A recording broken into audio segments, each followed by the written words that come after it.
بسم اللہ الرحمن الرحیم۔ آج جو ہم عبارت حل کریں گے نور العزا کے اندر وہ ہے ولا بماء زال تبعه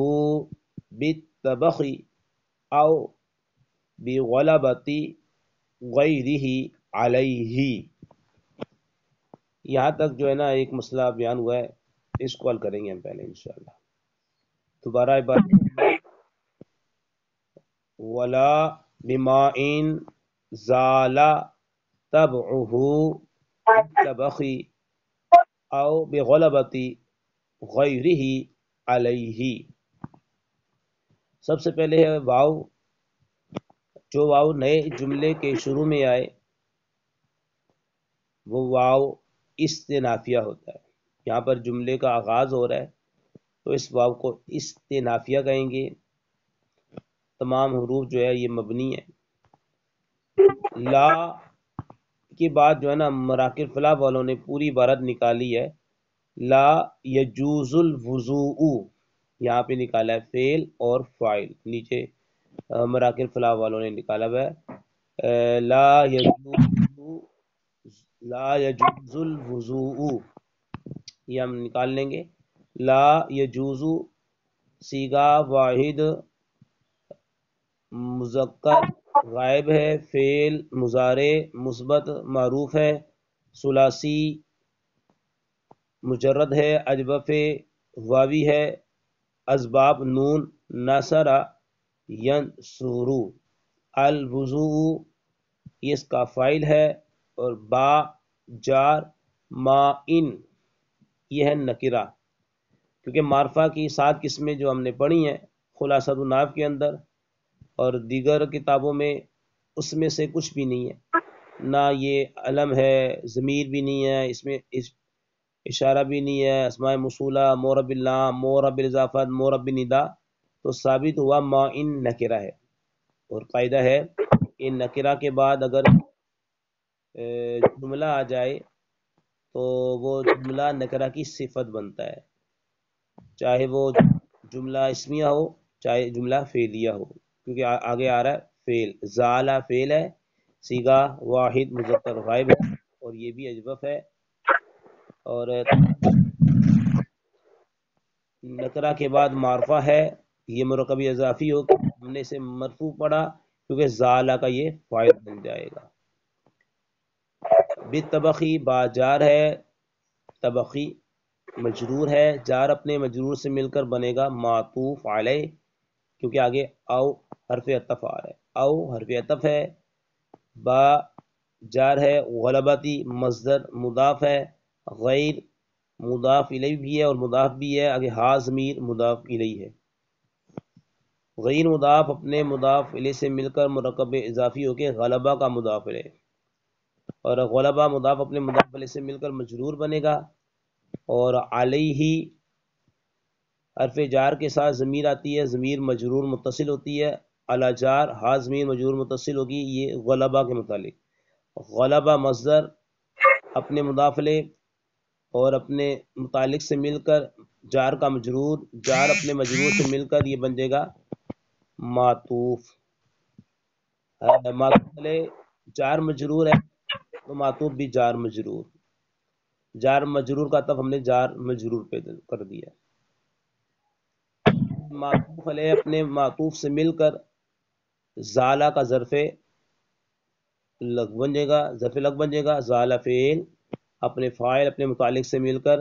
جملہ فعلیہ خبریہ ہو کر یہ صفت بنا ان کی، ما ان موصوف اپنی صفت سے مل کر مجرور، جار اپنے مجرور سے مل کر لا یجوزو کے متعلق ہو جائے گا، لا یجوزو فعل اپنے فاعل الوضوء اپنے متعلق سے مل کر جملہ فعلیہ خبریہ ہو جائے گا۔ اس میں ہم نے واو یہ بھی مبنی، لام حرف ہے یہ بھی مبنی ہے، یجوزو فعل مضارع ہے، فعل مضارع کبھی مورب ہوتا ہے کبھی مبنی ہوتا ہے، یہاں فعل مضارع مورب ہے، با حرف ہے یہ بھی مبنی، ما ان یہ نکرہ ہے، مفرد منصرف صحیح ہے، یعنی کہ یہ نحویوں کی اصطلاح میں مفرد منصرف صحیح ہے حالت جری کسرہ کے ساتھ، زال فعل ماضی ہے، زال فعل ماضی ہے، زال فعل ماضی ہے، مبنی ہے۔ آگے طبعہ، اسم کے ساتھ جو ضمیر ہوتی ہے وہ ضمیر مجرور متصل ہوتی ہے۔ طبع مفرد منصرف صحیح ہے حالت رفع،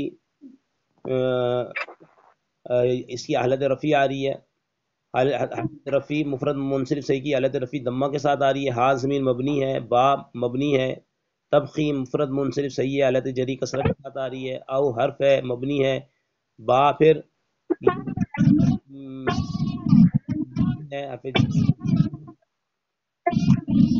حالت جری کسرہ کے ساتھ، غیر حالت جری کسرہ کے ساتھ، ہا مبنی، لا مبنی، اگر ضمیر مبنی ہے تو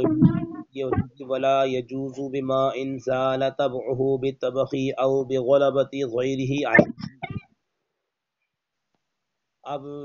اس کا مسئلہ سمجھ لیں، اس لیے عبارت میں کیا مسئلہ بیان ہوا؟ ولا يجوز الوضو، وضو جائز نہیں، وضو کے ساتھ جس کی طبیعت زائل ہو جائے، یعنی ختم ہو جائے، زائل ہو جائے پکانے کی وجہ سے، یا اس پانی پر اس کے غیر کے غلبے کی وجہ سے اس پانی کی طبیعت زائل ہو جائے تو لا یجوز الوضو، ایسے پانی کے ساتھ جائز اور جائز نہیں ایسے پانی کے ساتھ وضو کرنا جس کی طبیعت پکانے کی وجہ سے زائل ہو جائے یا اس پانی کی طبیعت اس کے غیر کا اس پر غلبے کی وجہ سے جو پانی کی طبیعت زائل ہو جائے تو اس سے وضو کرنا جائز نہیں۔ پہلے کی مثال جو ہے پکانے کی وجہ سے پانی کی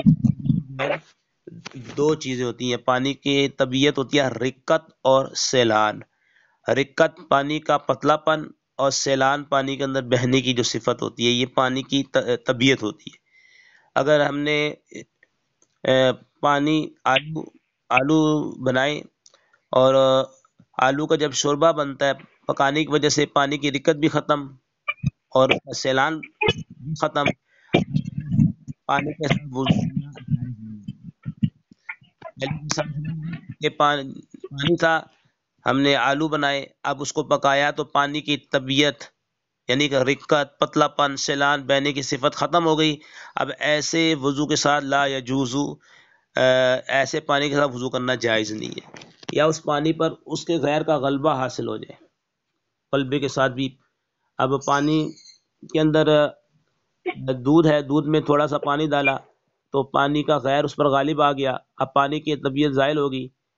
ٹھیک ہے، پانی کا غیر اس پر غالب آ جائے گا تو اس سے بھی وضو کرنا جائز نہیں ہوگا۔ اب جیسے ہم نے دودھ میں پانی ڈالا نا، تو اب اس کو ہم پانی نہیں کہتے، پانی کا غیر اس پر غالب آ جاتا ہے، ہم اسے لسی کہتے ہیں، تو اس سے بھی وضو کرنا جائز نہیں ہوگا۔